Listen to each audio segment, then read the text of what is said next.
আচ্ছা, কেমন হবে যদি পৃথিবীর সেরা ডাক্তাররা এক বাক্যে বলে দেন এই শিশুর বেঁচে থাকার কোনো আশা নেই, আর ঠিক তার 15 মিনিট পর স্রেফ একটি অদৃশ্য শক্তির ডাকে সে অসম্ভব জিনিসটাই সম্ভব হয়ে যায়।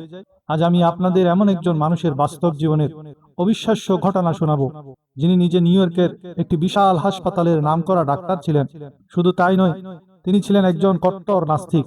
আল্লাহ, রসুল, জান্নাত, জাহান্নাম কোনো কিছুতেই তার বিশ্বাস ছিল না। তিনি চ্যালেঞ্জ ছুড়ে বলতেন এসবের কোনো অস্তিত্ব নেই। কিন্তু ঠিক কি ঘটেছিল তার সদ্য জন্ম নেওয়া কন্যা সন্তানের সাথে, যার কারণে অপারেশনের টেবিল ছেড়ে অহংকার ভেঙে দুই হাঁটু গেড়ে চোখের জল ফেলে তাকে কাঁদতে হয়েছিল এমন এক সত্তার দরবারে যাকে তিনি সারা জীবন অস্বীকার করে এসেছেন। আর কিভাবে সেই কান্নার মাত্র 15 মিনিটের মাথায় পুরা মেডিকেল বোর্ডকে স্তব্ধ করে দিয়ে ঘটল এক অলৌকিক মজেজা। শুধু এই ডাক্তার লরেন্স ব্রাউনের গল্পই নয়, আজকের ভিডিওতে আমরা এমন কিছু শক্তিশালী আমল, দোয়া এবং কোরআনের গোপন রহস্য সম্পর্কে জানব, যা আপনার জীবনের যত বড় কঠিন সংকট, অভাব অনটন বা রোগ ব্যাধি হোক না কেন, তা দূর করতে অলৌকিকের মতো কাজ করবে। বিশেষ করে জুমার দিন আসরের পর এমন একটি শক্তিশালী ওজিফা, যার পাওয়ার সম্পর্কে জানতে পারলে যে কেউ ওজিফাটির ভক্ত হয়ে যায়। আর যারাই করেছেন তারাই 1 সপ্তাহের মধ্যে রেজাল্ট পেয়েছেন। এবং যে কোনো মুসিবতে আল্লাহর একটি নামের সে ঐতিহাসিক ওজিফা, যা 1 সেকেন্ডের মধ্যে কাজ করে। শত শত বছর যাবৎ যে ওজিফাটি করে কোটি কোটি মানুষ উপকৃত হয়েছে। এমন সব পৃথিবী সেরা দোয়া, আমল ও ওজিফা জানতে হলে আজকে সব কাজ ছেড়ে দিয়ে এই আলোচনাটি শেষ পর্যন্ত শুনবেন। খোদার কসম করে বলছি, আপনার জীবনে আর আফসোস বাকি থাকবে না। যদি মিস করেন, সারা জীবন আফসোস করে কাটিয়ে দিতে হবে। বিশেষ করে মধু ও কাঁচা পেঁয়াজওয়ালা একটি নতুন ওজিফা আজ আপনাকে চমকে দেবে। আপনি বলতে বাধ্য হবেন, হাই হাই, এত সুন্দর ওজিফাটি আগে কেন জানলাম না। আপনি যদি আপনার জীবনের মোড় ঘুরিয়ে দিতে চান, তবে আজকের ভিডিওর 1 সেকেন্ডও মিস করবেন না। চলুন শুরু করা যাক। মূল আলোচনার আগে একটি ছোট্ট অনুরোধ, আপনি কোন দেশ বা কোন শহর থেকে আমাদেরকে ফলো করছেন বা ভিডিওটি দেখছেন, আপনার শহরের নাম লিখে ভিডিওটি লাইক করে দিন, অথবা একবার আমিন লিখে দিন। তাহলে আমরা আরো সুন্দর সুন্দর তথ্যবহুল ভিডিও তৈরি করতে উৎসাহিত হব। এখন আমি আপনাদের দোয়ার শক্তি সম্পর্কে একটি বাস্তব ঘটনা বলতে যাচ্ছি। আমেরিকায় একজন অত্যন্ত বড় ডাক্তার আছেন, যার নাম হলো ডক্টর লরেন্স ব্রাউন। 1989 সালে তার বিয়ে হয় এবং আল্লাহ তাকে একটি কন্যা সন্তান দান করেন। কিন্তু কিছুদিন পর সেই মেয়েটি মারা যায়। এরপর 1991 বা 92 সালের দিকে আল্লাহ তাকে দ্বিতীয় আরেকটি কন্যা সন্তান দান করেন। এই ডাক্তার সাহেব কিন্তু এখনো জীবিত আছেন। আপনারা চাইলে ইন্টারনেটে সার্চ করে দেখতে পারেন। সে সময় তিনি মুসলিম ছিলেন না, খ্রিস্টান বা ইহুদিও ছিলেন না, বরং তিনি ছিলেন একজন নাস্তিক। তিনি আল্লাহ, রসুল, জান্নাত, জাহান্নাম এবং আখিরাত সবকিছু অস্বীকার করতেন। তিনি বলতেন এসবের কোনো অস্তিত্ব নেই। যখন তার এই দ্বিতীয় কন্যা সন্তানটি জন্ম নেয়, তখন শিশুটি সম্পূর্ণ নীল হয়ে গিয়েছিল, অর্থাৎ তার শরীরে কোনো অক্সিজেন ছিল না এবং তার হৃৎপিণ্ড অত্যন্ত সামান্য কাজ করছিল। তিনি নিজে নিউ ইয়র্কের একটি বিশাল হাসপাতালের বড় ডাক্তার ছিলেন। পরিস্থিতি এমন ছিল যে অন্য ডাক্তাররা বললেন যদি তার হার্ট অপারেশনও করা হয়, তবুও সে মাত্র কয়েক ঘন্টা বা বড়জোর কয়েকদিন বাঁচবে। সন্তান তো সন্তানই, সে সিংহের হোক কিংবা হিংস্র পশুর। আর বাবা নাস্তিক হলেও সন্তানের প্রতি বাবার স্নেহ তো আরো মরে যায় না। যেহেতু তিনি বড় ডাক্তার ছিলেন, তাই তিনি বড় বড় হার্ট স্পেশালিস্টদের নিয়ে একটি মেডিকেল বোর্ড বসালেন। তারা বললেন অপারেশন তো আমরা করছি, কিন্তু এটা সফল হলেও রক্তের ভেতর অক্সিজেন না থাকার কারণে মেয়েটি বড় জোর 5-6 মাস বাঁচবে। সিদ্ধান্ত হলো যে যেহেতু তিনি প্রভাবশালী মানুষ, তাই অপারেশন করা হবে। ডাক্তার লরেন্স ব্রাউন বলেন, মেয়েটির বয়স তখন মাত্র কয়েক ঘন্টা। আমি নিজের চোখে আমার কলিজার টুকরার বুক চিরে হার্ট অপারেশন করা দেখতে পাচ্ছিলাম না। আমি অত্যন্ত অস্থির হয়ে অপারেশন থিয়েটার থেকে বের হয়ে করিডোরে হাঁটতে লাগলাম। সেখানে একটি রুম ছিল, যার বাইরে লেখা ছিল প্রেয়ার রুম, অর্থাৎ ইবাদতের কক্ষ। সেখানে ইহুদি, খ্রিস্টান যে কেউ গিয়ে নিজের মতো করে প্রার্থনা করতে পারত। তিনি বলেন, আমার মনের অস্থিরতা তখন চরমে। আমি ভাবলাম, সবাই যে ঈশ্বরের কথা বলে, দেখি না পরীক্ষা করে আসলে কোনো ঈশ্বর বা আল্লাহ আছেন কিনা। আমি সেই কক্ষে গেলাম, হাঁটু গেড়ে বসলাম এবং সরাসরি আল্লাহকে সম্বোধন করে বললাম, হে আল্লাহ, তুমি যদি সত্যিই থাকো তবে প্রমাণ করো যে তুমি আছো। আমার মেয়েকে সুস্থ করে দাও। অথচ মেডিকেল সায়েন্স অনুযায়ী তখন মেয়েটি সুস্থ হওয়া একেবারে অসম্ভব ছিল। তিনি তখন একজন নাস্তিক হওয়া সত্ত্বেও এভাবে কাঁদছিলেন। তিনি বলেন, 15 মিনিট পর আমার চোখ দিয়ে অশ্রু গড়িয়ে পড়ল। আমি যখন উঠে অপারেশন থিয়েটারে গেলাম, তখন দেখলাম ডাক্তাররা মেয়েটির চারপাশে গিয়ে অত্যন্ত অবাক ও বিস্মিত হয়ে দাঁড়িয়ে আছেন। তারা বললেন, স্যার, জানি না হঠাৎ কি অলৌকিক কাণ্ড ঘটে গেল। এক নিমিষে মেয়েটির শরীরের রক্ত স্বাভাবিক হয়ে গেছে এবং তার হাড় ও শরীরের প্রতিটি অঙ্গ একদম ঠিকঠাক কাজ করতে শুরু করেছে। সুবহানাল্লাহ। আল্লাহ তার কুদরত দেখালেন, কারণ সেই নাস্তিকের অন্তরে এক চরম আকুলতা ছিল। আল্লাহ তো সবার রব। একজন ডক্টর লরেন্সের মনে এক তীব্র তৃষ্ণা জাগল। তিনি সত্যের সন্ধানে বের হলেন। ইহুদিদের কাছে গেলেন, ইসরায়েলের জেরুজালেম পর্যন্ত গিয়ে তাদের কিতাব নিয়ে গবেষণা করলেন, কিন্তু মন শান্ত হলো না।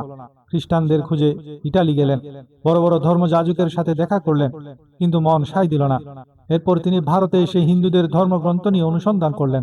চীনে গিয়ে বৌদ্ধ ধর্ম দেখলেন, কিন্তু কোথাও শান্তি না পেয়ে অস্থির হয়ে নিজের দেশে ফিরে এলেন।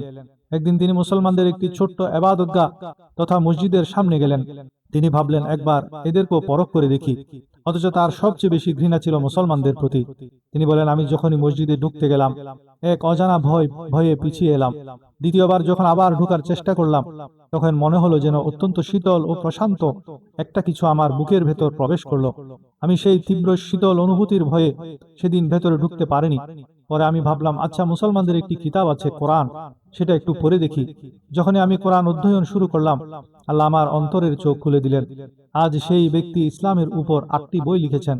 আমার ভাইয়েরা, কখনো আল্লাহর রহমত থেকে নিরাশ হবেন না। আল্লাহ যাকে হেদায়েত দিতে চান এভাবেই দেন। এটি আল্লাহর বিশেষ অনুগ্রহ। আমাদের জীবনে কোনো বিপদ আপদ বা কষ্ট আসলে যদি আমরা ধৈর্য ধারণ করি, তবে বুঝতে হবে এর পেছনে কল্যাণ আছে। কারণ নবী করিম সাল্লাল্লাহু আলাইহি ওয়াসাল্লাম বলেছেন, মুমিনের পায়ে যদি একটা কাঁটাও ফুটে এবং সে যদি তাতে আল্লাহর শুকরিয়া আদায় করে, তবে আল্লাহ তার গুনাহ মাফ করে দেন। আমাদের অবস্থা তো এমন যে সামান্য কিছু হলে আমরা গালিগালাজ শুরু করি। রিক্সা বা গাড়িতে সামান্য ধাক্কা লাগলে গালি দেই, গাড়ির টায়ার পাংচার হলে মেকানিককে গালি দেই, নিজের উপর রাগ ঝাড়ি, দরজা জোরে আছাড় মারি। মুমিনের শান এমন হওয়া উচিত নয়। মুমিনের উপর কোনো পেরেশানি আসলে সে বলবে আলহামদুলিল্লাহ। নিশ্চয় প্রতিটি কষ্টের পরে 2টি করে স্বস্তি বা সহজতা রয়েছে। রোগ কিংবা শেফা সবকিছু আল্লাহর পক্ষ থেকে আসে। আপনি অসুস্থ হলে অবশ্যই ওষুধ পাবেন, চিকিৎসা করাবেন, কিন্তু কখনোই নাউজুবিল্লাহ আল্লাহকে দোষারোপ করবেন না বা নিজের ভাগ্যকে গালি দেবেন না। মনে রাখবেন, মুমিনের সামান্যতম কষ্টও তার জীবনের সমস্ত গুনাহ মুছে দেয়, যদি সে ধৈর্য ধরে আল্লাহর শুকরিয়া আদায় করে। আহাজারি বা চিৎকার করে কোনো লাভ নেই, বরং 2 রাকাত নফল নামাজ পড়ে আল্লাহর কাছে দোয়া করুন। যদি কান্না নাও আসে, অন্তত কাঁদো কাঁদো মুখ বানিয়ে আল্লাহর কাছে চান। আপনারা কেন দাঁড়ে দাঁড়িয়ে চোট খেয়ে বেড়াচ্ছেন? আপনার শাহরোগের চেয়েও কাছে তো আমার রব আছেন। কেউ পতাকার সামনে মাথা নত করছে, কেউ ঘোড়াকে পুজো করছে। তারা কি করছে? যে রব শাহরোগের চেয়েও কাছে, তাকে ছেড়ে দিয়েছে। পবিত্র কোরআনের সূরা ফাতিরের 2 নম্বর আয়াতটি পড়ে দেখুন।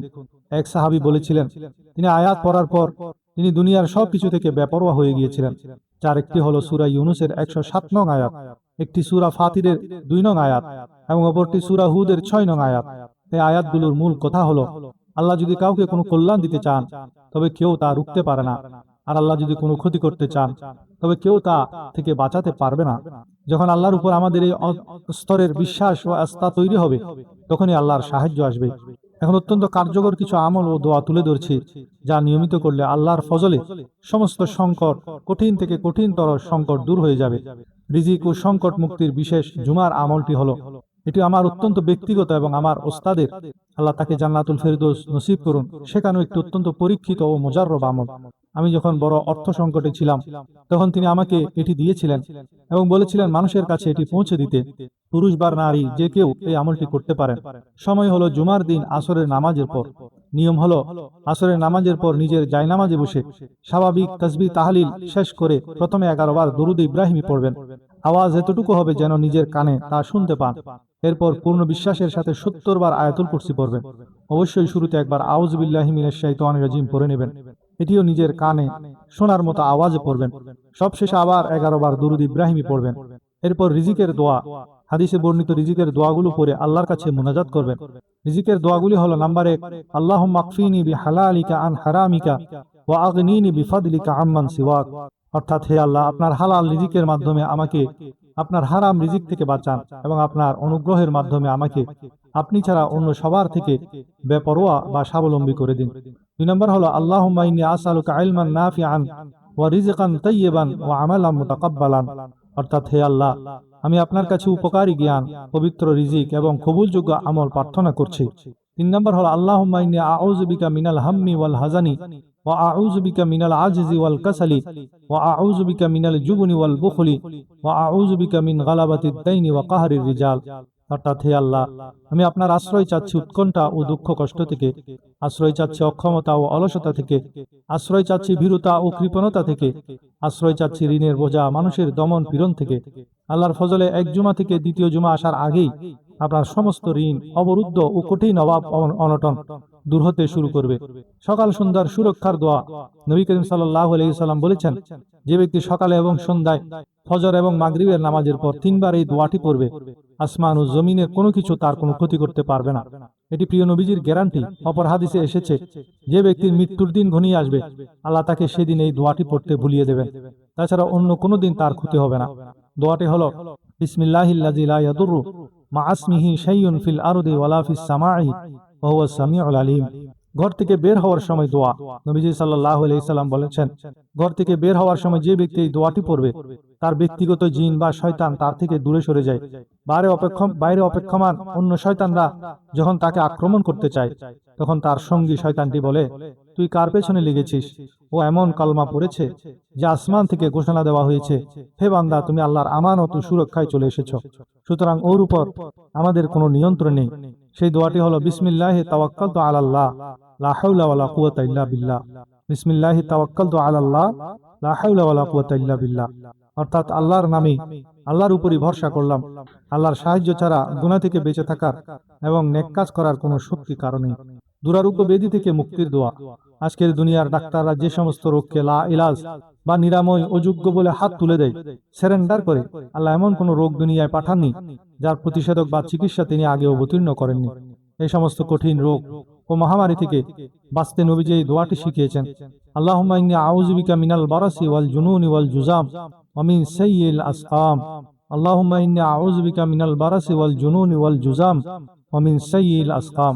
অর্থাৎ হে আল্লাহ, আমি আপনার কাছে আশ্রয় চাচ্ছি শ্বেতরোগ, উন্মাদনা বা মানসিক ভারসাম্যহীনতা, কুষ্ঠরোগ এবং সব ধরনের কঠিন ও দুরারোগ্য ব্যাধি থেকে। প্রাকৃতিক উপায়ে রোগ নিরাময়। আল্লাহর কসম, 100% আল্লাহর ফজলে প্রাকৃতিক কিছু জিনিসে নিরাময় রয়েছে, যেমন জমজমের পানি, পেঁয়াজের রস এবং মধু। জমজম সম্পর্কে নবীজি বলেছেন, জমজমের পানি যে নিয়তে পান করা হবে, আল্লাহ সেই নিয়তেই শেফা দান করবেন। মধু, কোরআনে সূরা নাহলে আল্লাহ বলেছেন, মৌমাছির পেট থেকে নির্গত বিভিন্ন রঙের মধু মানুষের জন্য রয়েছে শেফা বা নিরাময়। আল্লাহ মৌমাছিকে নির্দেশনা পাঠিয়েছেন পাহাড় ও বড় বড় দালানে বাসা বাঁধতে। এটি শুধু মুসলমানদের জন্য নয়, সমগ্র মানব জাতির জন্য নিরাময়। কাঁচা পেঁয়াজ। নবীজি বলেছেন, কেউ যখন কোনো নতুন শহরে বা এলাকায় যায়, সে যেন সেখানকার কাঁচা পেঁয়াজ খায়। এতে ওই এলাকার আবহাওয়াগত জীবাণু তাকে আক্রান্ত করতে পারে না। কিন্তু আমরা তো কেবল ডাক্তারের ইনজেকশন আর চর্বিযুক্ত ট্যাবলেটের উপর ভরসা করতে অভ্যস্ত হয়ে গেছি। আমেরিকা থেকে $1000 খরচ করে ঔষধ আনাতে পারলে গর্ববোধ করি, অথচ আল্লাহর দেওয়া গ্যারান্টিযুক্ত শেফার উপর আমাদের বিশ্বাস নেই। আল্লাহ হলো তার নিজস্ব নাম, যা বা সত্তাগত নাম, আর রব হলো আল্লাহর গুণগত নাম। মনে রাখবেন, সৃষ্টি জগতে প্রকৃত নাম কেবল একটাই হয়, যার কোনো অনুবাদ বা অর্থভেদ হয় না, তা হলো আল্লাহ। মহাবিশ্বে এই নামের কোনো বিকল্প বা অনুবাদ নেই।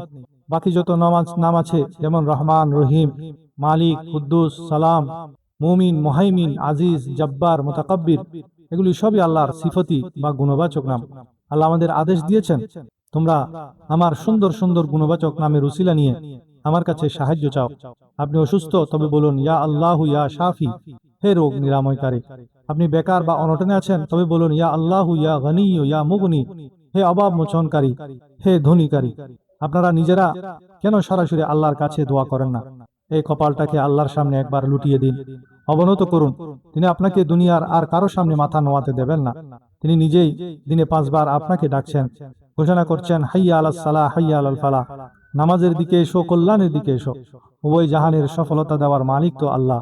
তিনি কোনো বাধ্য নন, তিনি বেবস বা অসহায় নন, তিনি কারো অধীন নন। যাকে ইচ্ছা যা ইচ্ছা দান করেন, তাকে জবাবদিহি করার কেউ নেই। যখন বান্দা একবার বলে, ইয়া রব্বি, হে আমার প্রতিপালক, আল্লাহ তখন 10 বার উত্তর দেন, ইয়া আবদি, হে আমার বান্দা। বান্দা যদি কোনো মজলিসে আল্লাহর জিকির করে, আল্লাহ তার চেয়ে উত্তম ফেরেশতাদের মজলিসে সে বান্দার নাম নিয়ে আলোচনা করেন। বান্দা যদি আল্লাহর দিকে 1 কদম এগিয়ে আসে, আল্লাহ তার দিকে 10 কদম এগিয়ে যান। এই প্রতিশ্রুতি কার জন্য? যে ব্যক্তি বিশ্বাস করে যে আমার লাভ ক্ষতির মালিক একমাত্র আল্লাহ, আমার মুশকিল কুশা একমাত্র আল্লাহ, আমার হাজত রাওয়া একমাত্র আল্লাহ, বাকি সব সৃষ্টি তো মূলত অসহায়। আমাদের একমাত্র আল্লাহকে ভয় করতে হবে। ইতিহাসে অনেক বড় বড় প্রভাবশালী আর ক্ষমতাধর মানুষকে আল্লাহ এমন ভাবে লাঞ্ছিত করেছেন যে তাদের মরদেহের পর তাদের আপনজনেরাও তাদের নিজেদের কবরস্থানে দাফন করতে দিতে রাজি হয়নি। আপনারা নিজের চোখে করোনার সময় অনেকের এমন চরম পরিণতি দেখেছেন। ক্ষমতা, অহংকার আর আল্লাহর বিধানের অবাধ্যতার শেষ পরিণতি অত্যন্ত ভয়াবহ হয়। তাই আসুন সকল তন্ত্রমন্ত্র ছেড়ে একমাত্র আল্লাহর রজ্জুকে দৃঢ়ভাবে আঁকড়ে ধরি। বন্ধুরা, ইতিহাস সাক্ষী আছে, যুগে যুগে যারা নিজেদের ক্ষমতা, অহংকার আর অর্থ সম্পদ নিয়ে বড়াই করেছে এবং আল্লাহর বিধানকে অমান্য করেছে, আল্লাহ তাদের এমনভাবে লাঞ্ছিত করেছেন যে শেষ সময়ে তাদের নিজেদের কবরস্থানে একটু মাটি পাওয়ার ভাগ্যও জুটেনি। ডক্টর লরেন্স ব্রাউনের সেই ভাঙা অন্তরের ডাক যদি একজন নাস্তিক হওয়া সত্ত্বেও আল্লাহ শুনতে পারেন, তবে আপনি তো একজন মুমিন। আপনি কেন নিরাশ হয়ে দাঁড়ে দাঁড়ে চোট খেয়ে বেড়াচ্ছেন? আমাদের রোগের চেয়েও কাছে যে রব আছেন, আজ এই সমস্ত ভুল ত্রুটি ভুলে তার দরবারে কপালটা লুটিয়ে দিন। বুক চিরে একটা বার ডাকুন, ইয়া রব্বি। তিনি আপনার ডাক ফিরিয়ে দেবেন না। ভিডিওতে বলা জুমার দিনের বিশেষ আমল এবং সকাল সন্ধ্যার সুরক্ষার দোয়াগুলো আজ থেকে আপনার জীবনে আমল করা শুরু করুন। ইনশাআল্লাহ আপনার জীবনের অন্ধকার কেটে আলোর দেখা মিলবেই। আজকের এই ঈমান জাগানিয়া ভিডিওটি যদি আপনার উপকারে এসে থাকে, তবে একটি লাইক দিয়ে আপনার আপনজনদের সাথে অবশ্যই শেয়ার করুন। আপনার একটি শেয়ার হয়তো কোনো এক বিপদে পড়া ভাইয়ের উপকারে আসতে পারে। এই ধরনের ইসলামিক ও অনুপ্রেরণামূলক ভিডিও নিয়মিত পেতে আমাদের চ্যানেলটি সাবস্ক্রাইব করে বেল আইকনটি অন করে রাখুন। দেখা হবে পরবর্তী ভিডিওতে।